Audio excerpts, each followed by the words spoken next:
How y'all doing? Hey, Nick. Great. Nick. Far away. All right, All done. Can you give us an update on Jake Elliott and some of the other guys, and then Andre Dillard's situation? Yeah, still hopeful that all these guys can play. We're taking it day by day, though. You'll have an injury report later today. But they're all working their butts off to try to play. I know that, and the trainers, our athletic training room, is doing a great job of rehabbing. They're doing a great job of doing everything they can do to get ready to go, and we'll see what happens. Obviously, we're a couple days away, but we'll be ready if guys can't go, and hopefully they can. How about Jordan specifically? I know he was scheduled to have some MRIs. Any light that you can shed on long term or? Again, like I said, with him too. I mean, hopefully he can play this week. But we'll. He's working. I mean, he's been doing a ton of things with our trainers to get it. To get as healthy as he possibly can to go, and we're hopeful. Is Boston in that group too? Yeah, and so same thing with him. He's worked really hard. I know he obviously missed last week, but he's worked really hard to get back to a point where we can feel, possibly that he can go. I wanted to ask you about the practice schedule. Last year you started doing Wednesday walkthroughs kind of maybe 2/3 of the way through the season. Doing that today, is this going to be a regular thing, or is it a feel week by week? It's a feel thing. We did, as you guys know, as you guys are asking me, right, that we had some bumps and bruises in that game. And so it's, hey, we do what we feel is best for our guys, and that, we did it after the Monday night game, on a short week. We did it here. We'll do it later in the year. We're not into that mode yet. As far as that goes, it was just a feel for, hey, we got some guys banged up. It'd be good to get them another day's rest while working their minds really hard today with meetings and walkthrough. You open the window on Dillard. Do you think there's a chance he might be able to play on Sunday if he has to? Just because we open the window doesn't necessarily mean he's still got it. So obviously we're to a point, right, where we want to get him out there and practice, but he's still got this. He's different than the other guys in the sense of he's got to get into football shape, right? He's been out out of the game for the last month. He's got to get himself in a position where he can be able to play. So there's a little bit more and I don't want to say unknowns because there's unknowns with all the guys, but he's got an extra element to be able to, an extra hurdle to be able to clear. What does it take for a guy like Jack Driscoll to be able to back up pretty much every position? Yeah, high intelligence. First of all, you want your guys, that can play all the different positions. You want as many guys with as much flexibility as possible. So high football IQ. Because he's going to have to do that without the amount of reps, right? So he's going to have to work, and hard work and toughness, and he's shown that because he doesn't get a lot of the reps, but he's ready to go at all the different positions. So it shows you how high his football IQ is. It shows you how hard he works to do that because that just doesn't come just because he's smart, right? I mean, he works hard to do that, and then just what type of teammate and player that he is. Hey, Nick, Jonathan yesterday was talking about the offseason and turnovers coming off last year, and he kind of said you had a directive that it's got to get better. Can you kind of take us into what you instructed the defensive staff to do a little bit differently? Well, we have so many good coaches on our staff, and we have so much time in the off season, right? Where college coaches are recruiting in the off season. Yeah, we're watching film and watching and evaluating players a lot, but we don't have to go on the road a ton, right? We do a little bit, but we don't have to do it. So we have this time to be able to, really develop our craft and of being a coach, and so. And it's like, so we had a couple, we had one college come out and we shared ideas with them. We obviously have relationships with college guys and some NFL teams that you might not play, that you share ideas with them.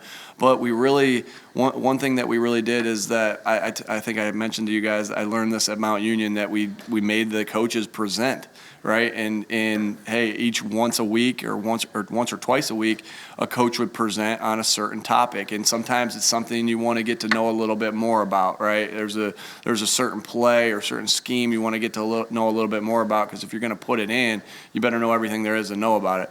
Or maybe it is something you want to get a little bit better at, that you were at one part of the league where you didn't want to be there and you want to get a little bit better at. And so, that was one thing that we wanted to get a little bit better at. So each coach on defense, we gave them, Jonathan and I gave them projects to do, to be able to, I think Coach Rollis had, just fumbles and how to create fumbles and what goes with that, and to, summarize that and show us tape to back up his points. DK McDonald had interceptions. Somebody had batted down passes. So we had all these different things that we went into it and that we presented. And what's a great product of that is not only does the defense, the defensive staff get these ideas from the hard work that these guys are putting in, but it also helps you as an offensive coach to hear how they're talking about taking the ball away, this and that. So it helps the entire team. And so, again, that's something that I learned at Mount Union. That Coach Karras would always put us, in positions to grow as a coach. We don't have to go to a clinic to grow. We got great coaches in here, and we can still go to clinics, but we got great coaches in here to learn from and to get ideas from. And so I definitely think that helped big time. But the players are going out there and doing it. And so it's been awesome to see them go out there and execute. And we're just trying to pitch in as coaches as much as we possibly can. Hey, Nick, Jalen had mentioned on the Monday Night Football broadcast that you guys show him a lot of rivers and a lot of luck. I was wondering if you could explain sort of the why behind that, and even if it's not the most natural comp, are there relevant skill sets that you see between Jalen and those two QBs? Yeah, because we really want Jalen to throw it a little bit like Phillip right here does. He had that. No, really, when you're showing guys different looks of things, and this isn't just a Jalen thing, right? It's also with the receivers, right? Sometimes we'll show them a clip of, whoever, right? It's not just Jalen, but you're running concepts that you may have run in the past, right?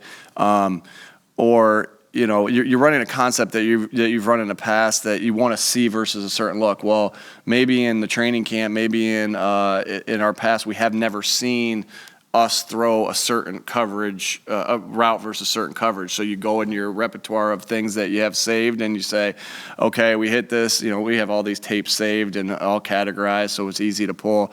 Oh, hey, I think we hit this play against Buffalo in 2015. Remember, we were going this way, this and that, right? And so you go and you pull that and you show, and you're just trying to give Jalen an extra rep of what, and try to bring the play to life. So that's a very common teaching technique in football, right? And so you're telling them the plan, right? Here are the plays that are in. Well, why are the plays in? They're in because they run this certain coverage. I'm thinking of the pass game right now. They're in because it's this certain coverage. Cool. All right, let's bring that one step further, right, and show them. Okay, so here's the coverage they're playing, right? We see it. We see Arizona running this coverage. Cool. All right, we know why the play's in right here. Boom, we draw it up. Now look at it come to life here. And so there's a higher level of understanding and learning that goes on when you, in my opinion, and what I learned in my education degree at Mount Union, of that progression of it. And then you go out and walk it, and then you go out and do it in practice. If you need to correct it, you correct it, and hopefully you're ready to do it during the game. So to me, that's just a natural progression of what happens. And so that's, so sometimes we show them film from, I coached Matt Castle in 2010, of that stuff, right? And so that's where that comes from. And again, it's the same thing with receivers, right? I'll show Devontae a Keenan Allen clip or whatever it is. You're just trying to paint the picture of what you want to be accomplished, and we're so visual. I know I'm super visual, so I guess that's how I kind of try to teach and what would learn from me. And so then you're just trying to show them exactly how you want it. As you tell them, then you show them. Of all the things that must improve on the team, what's highest on your priority list? We have a lot to improve on, and we're constantly trying to get better, and everything that we do. And so, to say one particular thing that I want to get better at and what's highest on the list, I don't have a ranking of it, Zach, to be quite honest with you, but we're in the constant mode of how we get better. And the way we really preach of how we get better is we want to go every single day and be super highly detailed in meetings. That starts with coaches, and you guys heard me say this before. Then we want to be full speed to the snap and walk through. because it's still a walkthrough, right? But we want our minds going. And then when we are practicing, we want high intensity at practice to make it as much game-like as possible. And then we want to be intentional with our core values. And our core values: connect, compete, accountability, football IQ, fundamentals. I think accountability, football IQ, and fundamentals, they happen on their own in practices and in meetings and all those different things. But what I said to the guys today is be super intentional about connecting, be super intentional about competing. And so we just want to get improved on those things, all the time. And, I think the bye week and I think a Thursday night game is a chance for you to sit down, because I still want to answer your question, is a chance for you to sit down and really prioritize all those things. We have ideas of, hey, we need to do better at this or this or that. But I think that's the bye week in your Thursday night game are your chances to really sit there and say, this is number one, this is number two. That doesn't mean I'm going to answer you on the bye week of what that's going to be. But yeah, to answer your question. In that large bank of plays that you have, are there ways that you adjust the spacing with Jalen as a quarterback to sort of pre-plan for the possibility of a scramble? Depending on the play, not necessarily though, but depending on the play, if we ever show anything from IUP or from Washington and Jefferson College or Mount Union, then I got to take the hashes into account. But like I told you before, we'll take anything from anybody, right? We'll get things from the week of that we see in college football games too. But as far as the spacing, because of the scramble, you still want the receiver. The scramble is the second part of it, right? But as we're talking of the pass game, you're trying to show them the why of why something's in, the how of how you want it run. And then you take into account, yes, you talk about the scramble after that, and maybe that play didn't have the scramble, but you talk about where your responsibilities are in a scramble after that. If that answers your question. The new guys that you got, Reddick, AJ, CJ,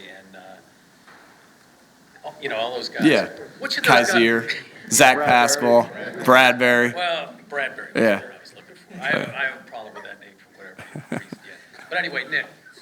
Which of those guys has brought something that you really... All of them.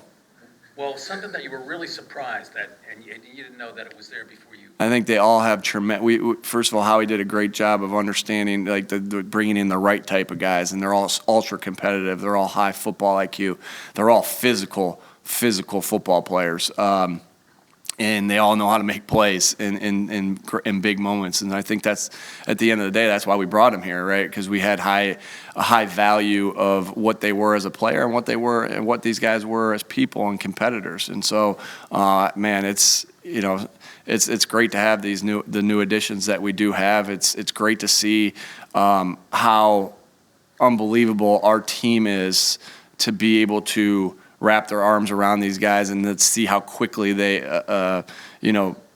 fit into the culture that these players have set here. And so it's that's why you have great captains and Jason Kelsey and Lane Johnson and Brandon Graham and Fletcher Cox and Jake Elliott and Jalen Hurts and Darius Slay. And so that they've really done a great job of putting their arms around them, welcoming them in here, and these guys have done a great job of making plays. All right, thanks, folks.